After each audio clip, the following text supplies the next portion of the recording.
All right, everyone. Thank you so much for joining us and tuning into the live stream of Where We Stand, Poetry by Lesbians Over 60, a reading that is part of Outright 2023. First, we would like to thank Gilead and the Mayor's Office on LGBTQ Affairs for their continued support of Outright and our Center Arts programs. Their support allows us to continue to share our stories regardless of the artistic medium. So please join us as we thank them for their support and play a brief sponsor video.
Thank you, and please enjoy the event. Well, hello, everyone.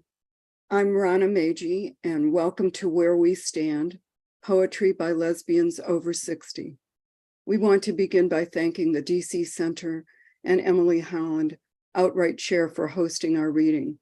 Today, we'll hear poems from 8 outstanding Southern California poets who embody the wisdom of older women.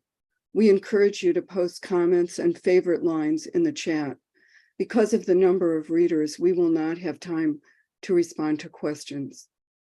Consider this: what we didn't know before, we've learned over time, through lovers, demonstrations, the nightlife, the bars. We're butch and femme, dyke and crone, earthly and wild, and altogether queer. We're the memory and the future, and we're not finished yet.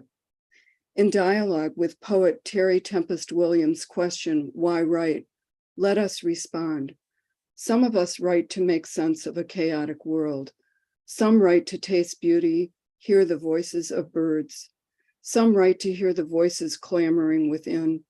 Some write in witness to the forces of hate that breathe in these times. Some write to explain what's taken place. Some write to erase. Some write to tie up loose ends, to make peace with the living, remember those who are gone. Some write a path out of darkness, to share insights, the light. Let the voices of women over 60 be heard. Let the crone wisdom breathe in these times. Bonnie Lee, our first poet, segued into retirement as naturally as the palm reader predicted. New opportunities to conduct poetry workshops, participate in readings, published her first book review in the Journal of Lesbian Studies, and play a bit part in a horror flick, all seem to be in her stars. Here's Bonnie Lee.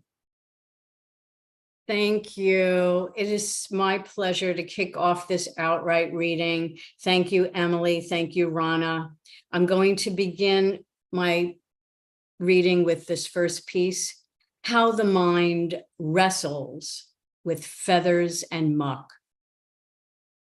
Last Sunday, a bird smacked into me. Or maybe it was my head collided with a bird strolling beneath a Central Park tunnel. The afternoon hot and sticky, an ordinary everyday bird, common as a sparrow. Still, I felt singled out and afterwards could not stop, raking fingers through my hair.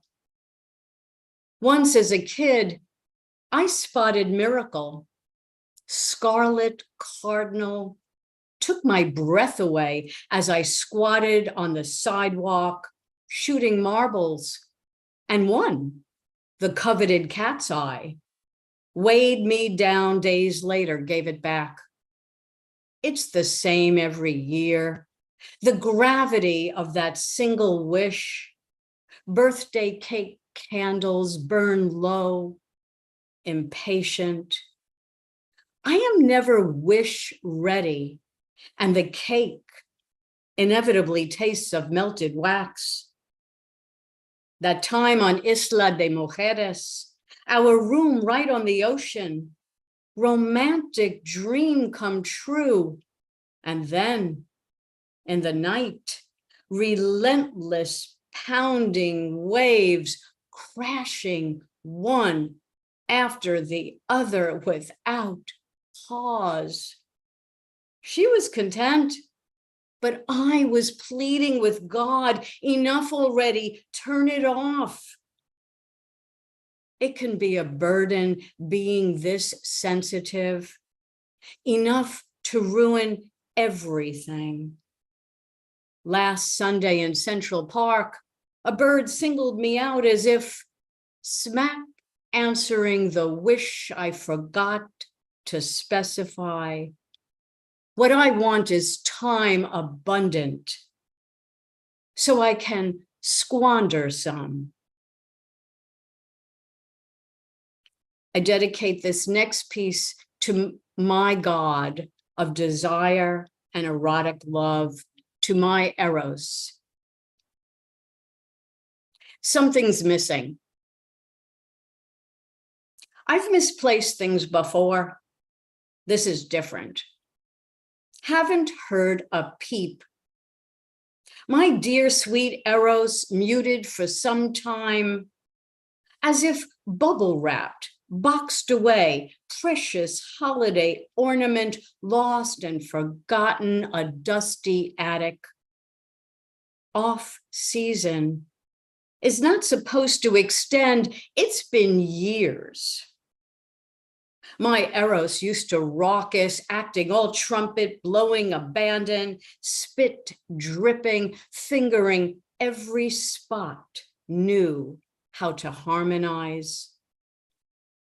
It's so unlike me these days to lift feet off the ground, fall in love. But sometimes spotting a cute butch just my side of tough, titillated, I'll recall my Eros used to influence every single thing. The way I stirred the pot of stew on tiptoe, breath irregular, puffs and starts, what I dared to reveal, flowery kitchen apron, unabashed appetite. My last piece references the era before centralized air. Audacious. Sleeveless in the city in the summertime, and everyone on edge. At work, repetitive, tiresome meetings centered around industrial box fans rotate hot air. And no one can agree. Dissension drips like sweat, and then I raise, not my voice, just arms, way up above my head like powerful feminist protest. There is hair, unshaven, unruly, thick, glistening, armpit hair. And just like that, meeting adjourns. Thank you so much for listening. Our next reader, Susana Gonzalez, is a Southern California poet whose writings explore her Mexican-American roots and the lesbian feminist experience. She's been published in various literary journals, including Sheila Nagig, Gyroscope Review, One Art, the Santa Fe Literary Review, and As You Were, the Military Review. Susana. Thank you, Bonnie Lee. My first piece is entitled Mother's Earth. My hands are as soft as my mother's were, but they don't hold her scars, scratched by barbs of the cotton bolls she twisted and pulled at in the farm fields under a dead Delano sun. At day's end, she earned 87 cents, bought a hot dog from a vendor parked across the road where she sat eating it in the dirt. The lifeline on my mother's palm was as long as the row after row of grapes she picked and packed, stacked and trayed, these fruits for clean, bright tables, far from the dust of the camp she sat and slept in, the land she worked and lived in, field she gave her back to, brown soil on my mother's hands, this dirt of Mother's Earth.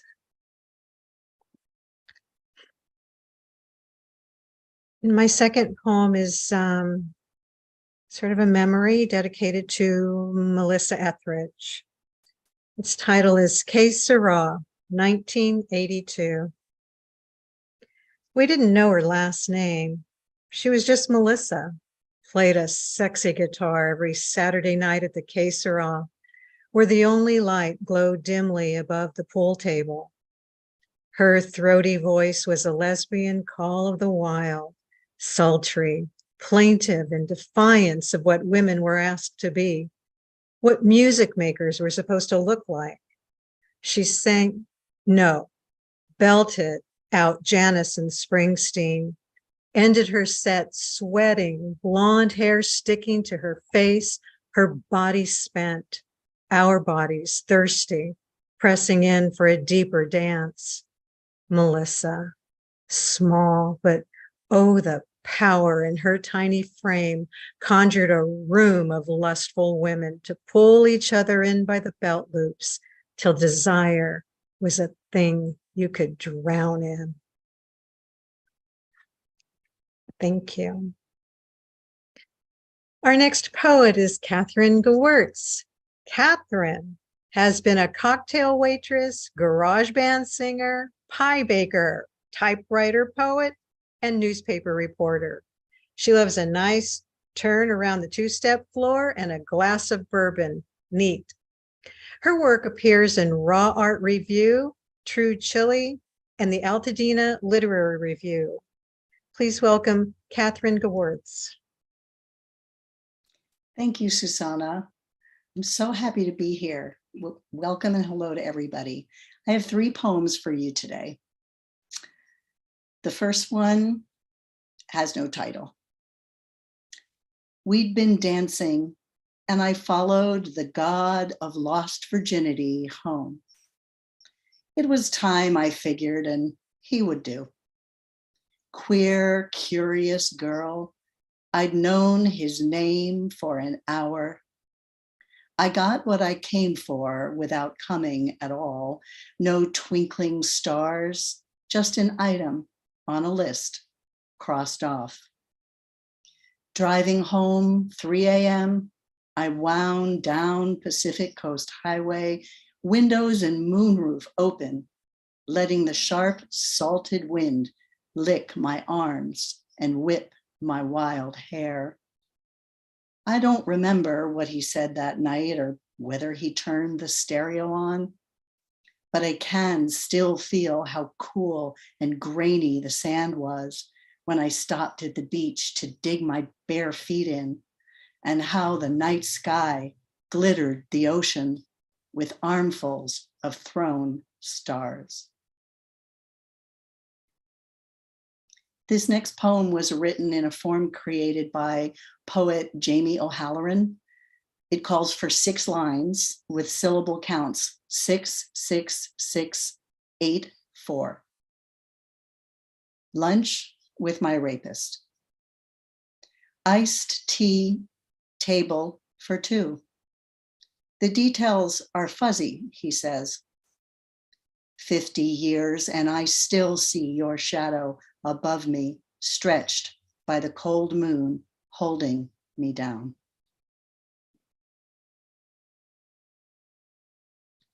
My last piece is about my first love. I had loved her for years, almost without knowing. Daily letters, handwritten on blue-lined notebook paper when summer camp was over. But when she kissed me on the single bed of my freshman dorm room, she struck a match in the dark house of my brain. Suddenly, a dozen rooms lit up there. I saw women from my past, women who'd fluttered my heart in strange ways, playing guitars or striding down hallways in sensible shoes. I saw jigsaw pieces scattered on wood floors. On that creaky dorm bed, I felt her spread fingers holding my whole back, easing me down, her hair sweeping my cheek. I heard the jigsaw pieces click together. "Oh," I said as she kissed my neck. "Oh, yes, yes." Our next poet is Carla Rachel Samith. She is the co-poet laureate for Altadena, California, and she was selected as a 2023 Poet Laureate Fellow with the Academy of American Poets. Her chapbook, What Is Left, was published December 2021. Her memoir, One Day on the Gold Line, was reissued in 2022, and her full-length poetry collection is forthcoming in November. Carla teaches creative writing to diverse communities. Welcome, Carla. Thank you, Catherine, and everyone. The first poem I'm going to read is My Wife Who Became My Husband. He has become to sound more mannish, as if we were in an old-time movie. Maybe My Fair Lady. He's as grumpy as Professor Higgins. I'm not saying he wasn't a curmudgeon before, but the first days after his top surgery, it was as if he'd awoken in his real body. This new he and my husband, and I was moved by his happiness, as if he'd finally landed on the right planet. But then I suppose the anesthesia and pain pills wore off, and there was a downward movement, as if the plane went into a tailspin. He says he has no regrets, but perhaps some resentment that he couldn't have been born into the right body the first time around. After that, I couldn't seem to locate the euphoria, the sweetness of those early post-surgery days when I could tend to him. And even with his pain, he looked upon it all with wonderment, as if he'd tunneled out the birth canal again, the right gender. This is not what I had in mind when I married that woman. The leap into removing those lovely breasts that were so sexy with the other masculine trappings, her manera de ser, butchy but tender, six-pack fit and tough yet vulnerable, hair tied back, neatly pinned to the top, military style. The first time I saw her after we'd met, she was waiting for me, leaning against a building at California Plaza, La Santa Cecilia playing in the background. We've both gained weight since we married in 2016. Rocky Road and streaming television are sometimes what holds us together. He's got angry scars on his chest, and the tone of his voice often matches with raw irritation. I am always asking too much because he's working full-time, in school full-time, taking 2 courses at another university, and getting shots of testosterone. But I'm a long hauler. My third marriage, I no longer resort to fight or flight as the only options. I remember the photo the documentary photographer took of still her the night before surgery. The light was just so duskish, and she lay back, arm behind her head, shirt off, those sexy blue shorts that matched our Mexican blue bedroom wall, her blue eyes, a badass look, breasts falling just so and still there. Tough, languid even, but sensual. It has been almost a year now. Let me just say that he is happy with this new adolescence, this coming of age. When puberty first hit him as a girl, he offered to give the breasts away to those who complained of having none. He gleefully shaves the facial hair that begins to crop up, His acne, a welcome sign that change is happening.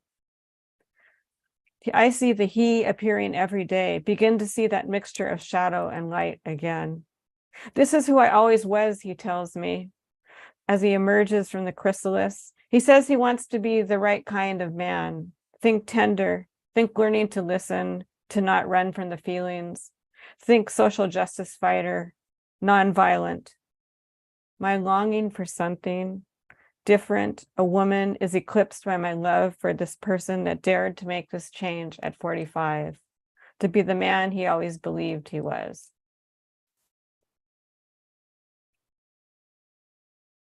And my last poem is Sachet.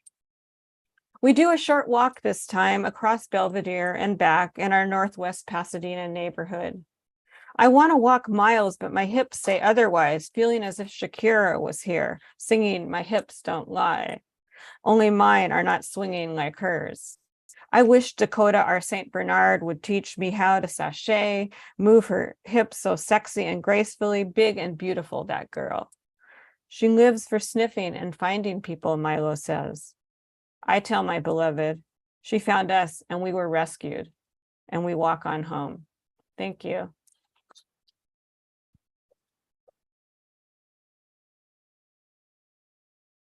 And our next wonderful poet is Dr. Jennifer Abbott. She is an award-winning filmmaker and broadcaster. Jennifer's poems appear in Sinister Wisdom, One Art Journal, and the Metro Washington Weekly. Her poems are forthcoming in Wild Crone Wisdom and Artemis Journal. Jennifer was the singer in the pioneering New Haven Women's Liberation Rock Band and now sings jazz in Long Beach, California. Please welcome Dr. Jennifer Abbott. Thank you, Carla. This song, oh my goodness, where am I? This poem's called The Melody Lingers. Father, when you smiled your easy smile, I loved the split between your front teeth that Mom hated. How you loved her, Estelle, her glamour girl, perfect teeth smile, her taste in fine things that you didn't grow up with in that small Chicago apartment in the Jewish neighborhood with Rose, Solomon, older brother Joe, sister Diana, quiet Russian refugees. I always wondered what you and Mom talked about. Why were you together? You were a great dancer. Maybe it was because you made her laugh, told her she was beautiful, unlike her brothers who told her she was pretty but fat. When you were happy in the young years, before the hard times, you taught me how to sing. Katie, the ABC song, Down by the Old Mill Stream, and La Mirala Ananim. At all the family gatherings, you'd rise from your chair in your white shirt, lead us in the song you taught us to sing. La Mirala Ananim, Yiddishe Mekabu Habu Ponim Zain, Yiddishe Mekabu Ponim Zain, La Mirala Nanim, drinking in a glass of wine. Again and again, we'd lift a glass for the children, the mothers, the fathers, the grandmothers, the grandfathers. We'd sing and sway to that haunting, joyous melody, those carried memories of hurried suitcases, running, hiding, surviving. More than a few of my poems and a documentary film have been inspired by Angela Bowen, my partner, co-conspirator, and wife of 38 years. Angela grew up very differently than I did. Her father died when she was 2 years old. This poem is dedicated to Angela and Sarah Allen Bowen, her mother, a young widow who raised 7 children during Jim Crow racism in Roxbury, Massachusetts. It's called Mama Said. After days working in other people's kitchens, Mama talked to you and hers. Don't let ugly white spoil your beautiful black. She'd say, try different churches, a temple. She wanted you to find your own way. When Mama died at 58, you took your beautiful black dancer's body to Broadway, the great white way. turned you, so many others like you, away. For the rest of your days, you found ways out of so many no ways, inspired a whole lot of folks who didn't have a mama like yours. Rethinking pink. I hated pink. It surrounded me in my mother's kitchen. Bubblegum pink tiles, cafe curtains, countertops, the dial up wall phone, pink, the color I ran away from, my mother's version who I was supposed to be.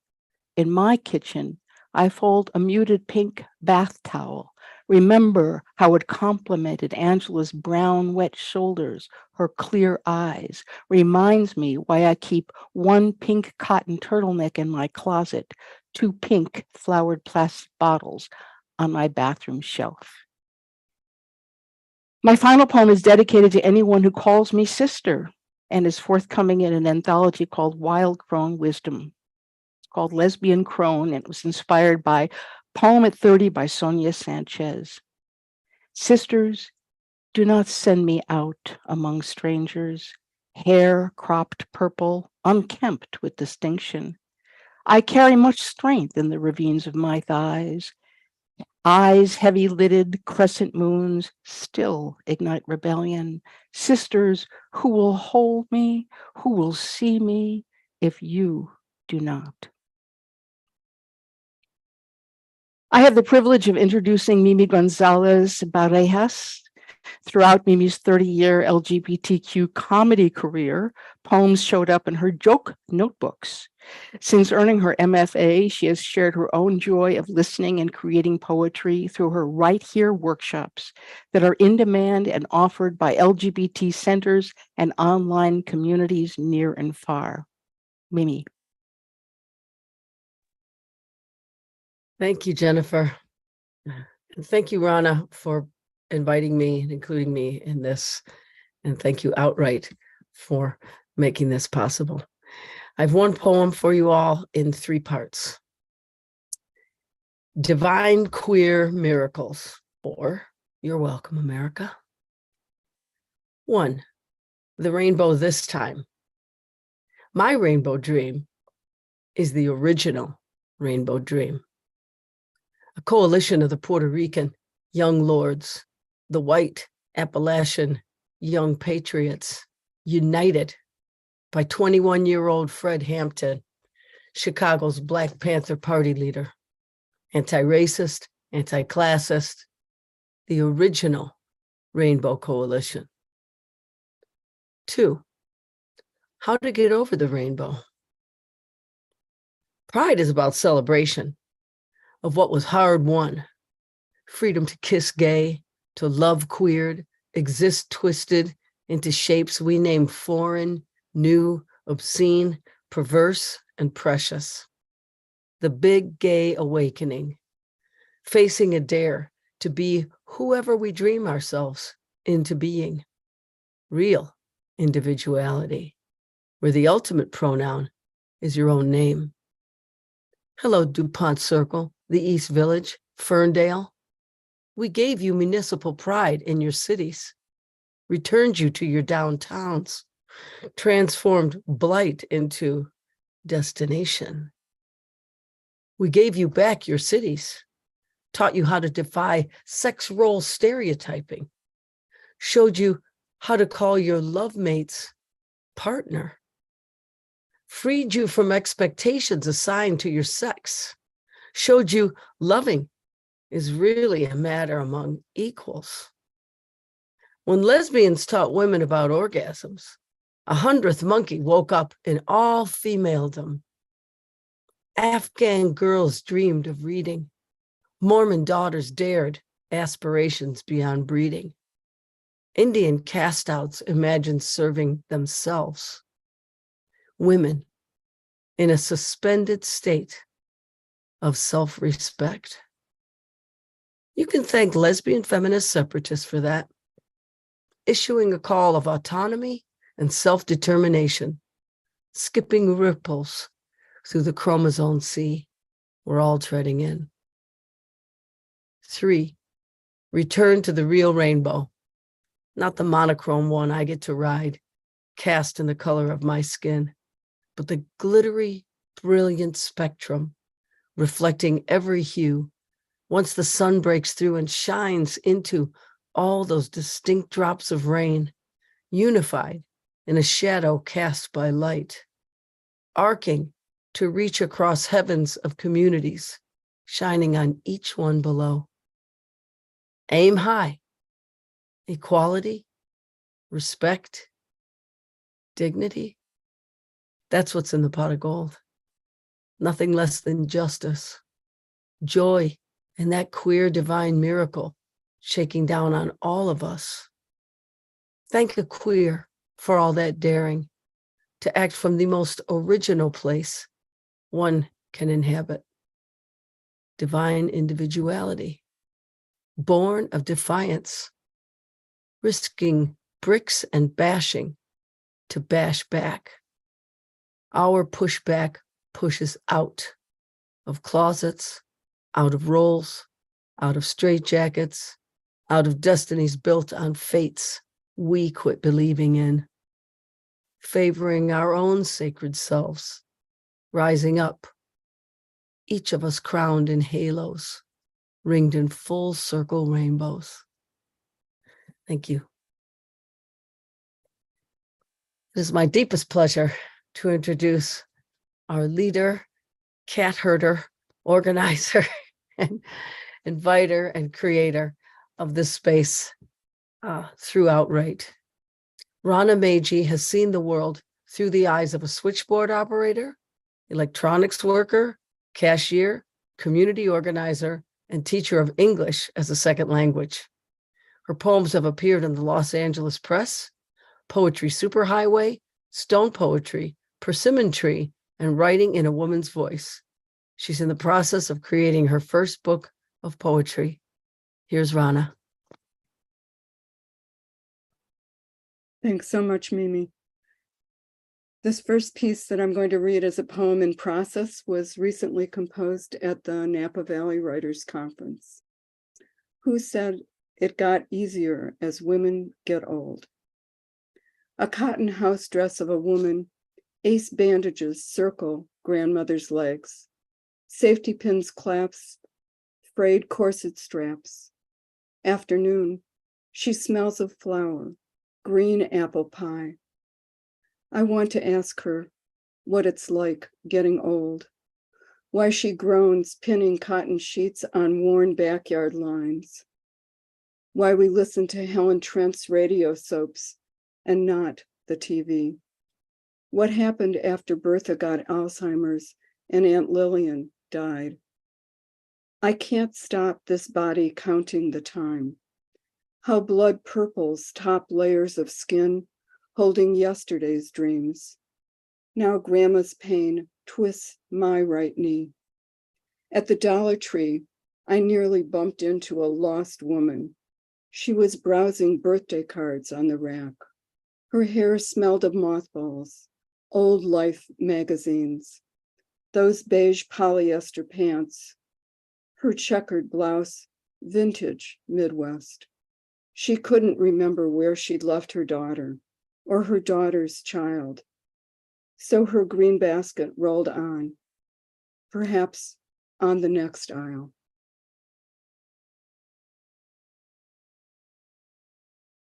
You'll find this next piece in Metro Weekly's 2023 Outright edition and in the Los Angeles Press. Crepe erase. Folds of my skin wrinkle, the creping of age. It begins at the shoulders and ripples down. Once these arms were the oars of a wooden boat on a Canadian lake. Currents thrust my lover and I out on turquoise tides. Red cherries stained the edges of lips. Love pitched back and forth, one oar split in its stride. Some relationships begin at the shoulders and work their way down. Now I scan these arms, creased disclosures of skin, lost that boat, feral lake, split oar.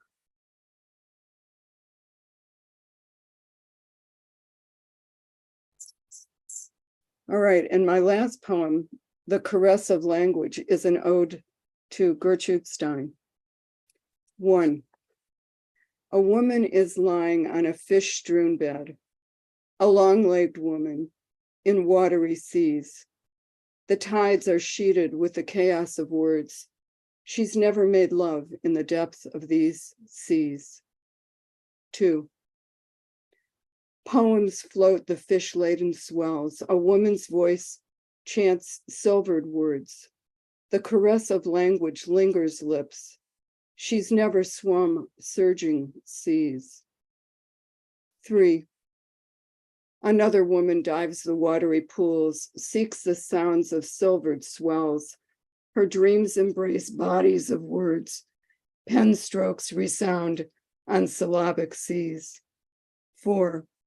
The women swim to each other, undulating torsos, fish-strewn swells. Entwined, they emote watery words, shimmering, they sliver silvered seas. Ooh. All right, and our final reader, Dorothy Randall Gray, is the author of Between the Lines, former Los Angeles poet in residence, award-winning artist, and ED of Women Writers and Artist Matrix. Dorothy conducts transformational writing workshops and works in correctional, corporate, and university facilities. Her writings are published in Voices, Woman, The Passion Collection, and Sharing the Same Sky. Here's Dorothy Randall Gray. Thank you, Rana. And thank you, Emily, and those people who took the time out of their day to be here and listen to us seasoned lesbians. I'd like to read you 2 pieces, I believe. I'm celebrating the woman in the animate and inanimate objects. And so I'd like to share with you a piece called Fallen. In the night, and this is a branch that I found, and this branch wrote the poem through me. Fallen. In the night of endless stars, in the wishful rain that fell to earth, I fell with it. Fallen like an angel, fallen like a fall from grace, a limb between branches, a woman among the weeds, broken like a hungry heart, I called your name.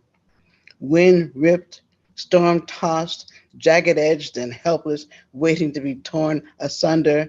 Anonymous as a song without name, I called to you. Fallen like night falls without breaking, fallen like I've fallen out of favor, I called your name.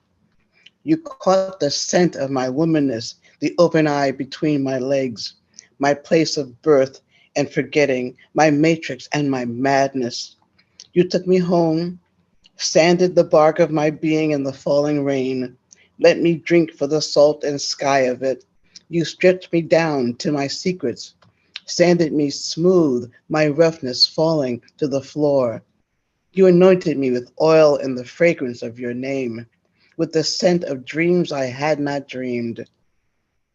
You twisted my soul with transcendence and touch, turned my womanhood wanting to no longer waiting. I know your name like I know my own. I have called it many times. You are love, and I am the beloved.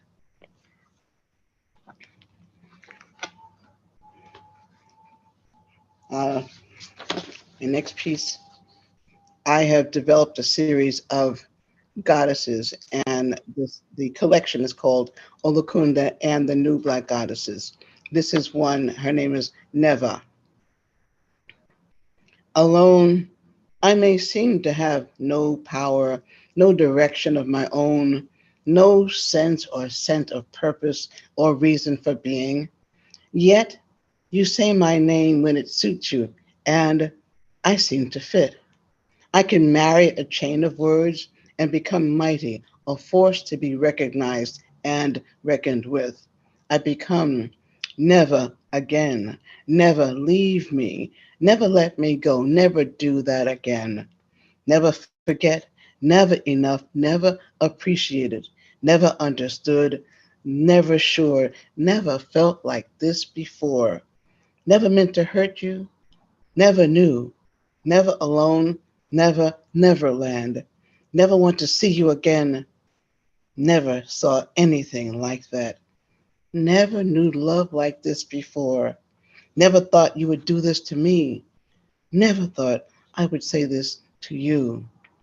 Say my name, and I am a slogan, a command. I can slice hope thin, slam doors, draw blood, invite surrender, dress in knives and consequences. I am the answer you don't want to hear. When are you coming back? Never. Thank you.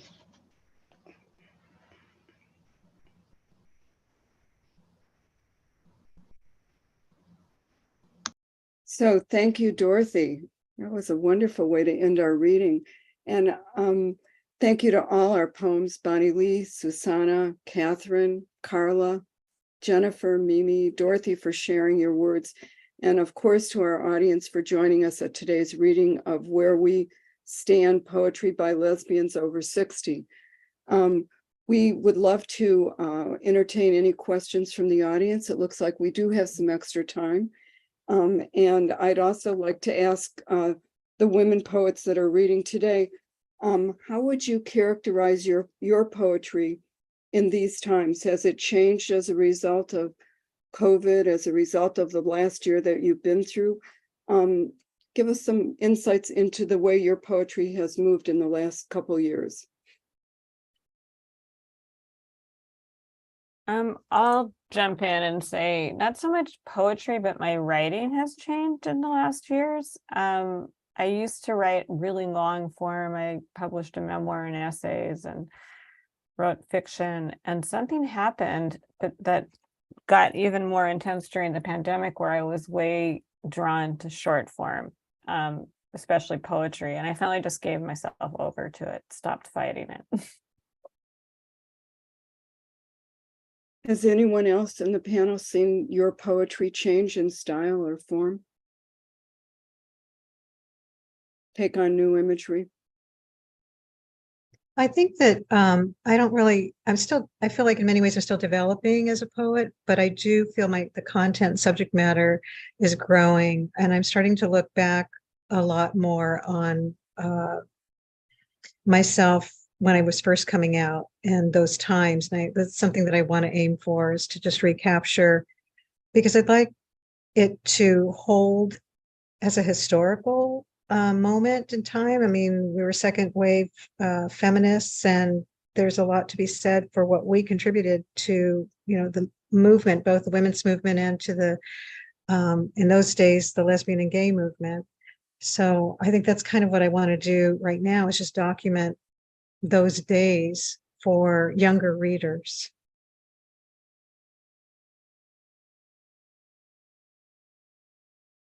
Thank you, Susana. Anyone else want to add to that? Mimi, go ahead. I feel like I was raised by a pack of wild, hairy lesbians, radical lesbian feminist separatists. And I really, while I may not be a separatist, it was their fierce commitment to elevating women that I say that saved my life, because I certainly was living in I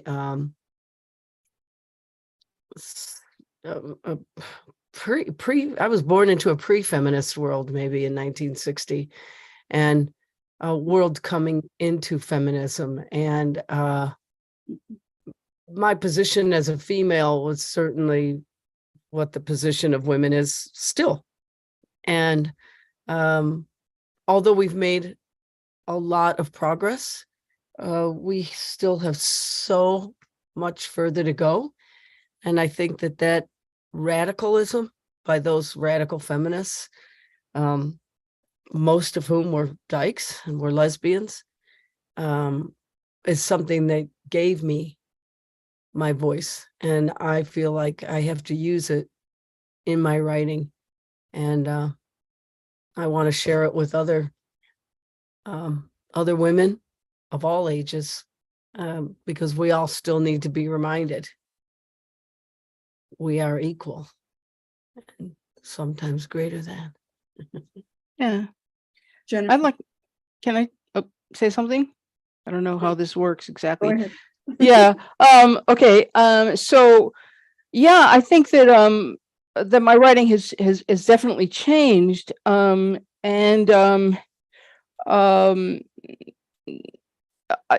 think that I'm removed enough from my childhood to remember now. I'm kind of allow myself to think about how I grew up.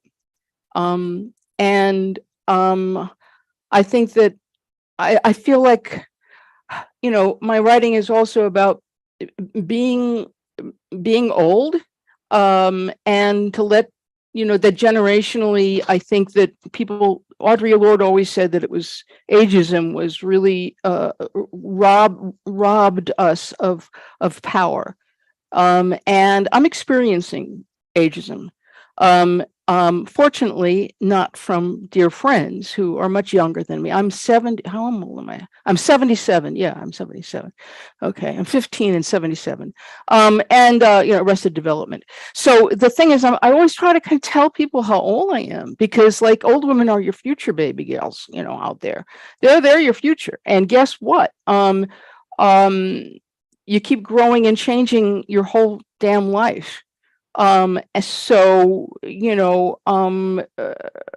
a lot to share with each other and give to each other. And so, I think that I'm writing for my generation, but I'm also writing to a generation that I may never ever really get to speak to, except for the few people who kind of can cross the lines in my face. Basically. Yeah, I think what you just said, Jennifer, is really profound, because it's clear that we need to really let people know some of the things that we did learn as feminists, because as we all know, as life goes on, generations separate, and people don't get to pass the wisdom on to the people that come after them. So I think it's becoming clearer that we need to establish what we've learned and what we know. And I think this is one way of us doing that. So thank you for saying that. Bonnie Lee, we haven't heard from you. Dorothy, want to say something? Catherine, you want to throw your 2 cents in? Just to say, just kind of what Jennifer said, I think it was, for me, it's less about what's happened since the pandemic. I think that was the original question. I don't know that it was so much about that as much as I was transitioning into a different chapter of life. And that's what's motivating and driving my work, is just about sort of the conversation I'm having inside myself. And if anything about the pandemic, what it did for me is create more space of quiet, where I acknowledge kind of the character of silence, where I think about it as something tangible, that silence. But it is that silence also that I am finding internally, again, that's sort of driving the conversation I'm having with myself, and how it's manifesting in my work, and being really vulnerable and talking about these things that I end up saying out loud. And then I'm like, oh my God, what did I just say to everybody? So then I know that I really, am being as honest on the page as I know how to be. The pandemic was something that opened up another door for me in terms of visual art. I became a printmaker. And I was able to dig into a new form as a way of expressing myself when I was either too angry or too anxious to write. I was able to do this through printmaking, through carving into linoleum and using ink and having images. And so those images now are part of my work, and I'm actually creating more things, combining the art, combining the writing. And so that's one gift that the pandemic gave to me. I just have to say, my battery is dying on my computer, so I just have to let you know. I have to leave before the thing totally goes blank, but I just love this. Rana, thank you, and thank you, everybody. Catherine, I want some dessert from you. And, and thank you, everybody. This was so fabulous, really. And you all look so great. My God, really good. So I'll be back in LA next week. So I'm a little jet lagged now, so if you pardon my whatever. But yeah, anyway, I have to go before this dies. Okay, thank you. Thanks, Dorothy. You. Okay. Thank you. I wanted to throw in that one of the things that I've been doing is reflecting on getting older. And so you saw my first poem was about my grandmother, who I've written about many times, but now I'm older than my grandmother was when I was a child. And I get to reflect on what does that mean in terms of the physical body, the mental body, but also, you know, how I looked at this as a child and now how I look at aging as an older lesbian. And it's quite a transformation because I get to, how do I say it? I get to be the old woman rather than looking at an old woman. And it's given me profound revelations that I would never have had. I'm going to jump off of something Bonnie Lee said, because we were in sync, even though she's about 50 feet away. So there must be something going on there. I experienced something similar about the pandemic, feeling the silence. And I think the way I would put it for myself is more that I feel like I came face to face with myself in ways that I hadn't in a long time, when life was noisy and full of distractions and we were with other people all the time and going to work, and being alone in my home so much almost distilled my sense of myself, and recognizing this fleeting moment in my life where I'm freer of obligation than I have been before. And all of that quiet just made me come face to face with myself in a way that was scary at times and also really joyful at times. So there's a lot to explore there, and I think I've only scratched the surface. Mm-hmm. Mm-hmm. All right. Well, again, we want to thank everyone in the audience for joining us today at the reading.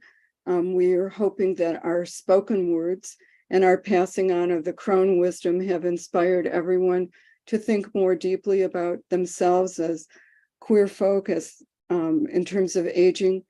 And also Emily's going to be posting in the chat about recent and forthcoming publications from women in the group. And we look forward to seeing you another year in poetry again. Thank you so much for joining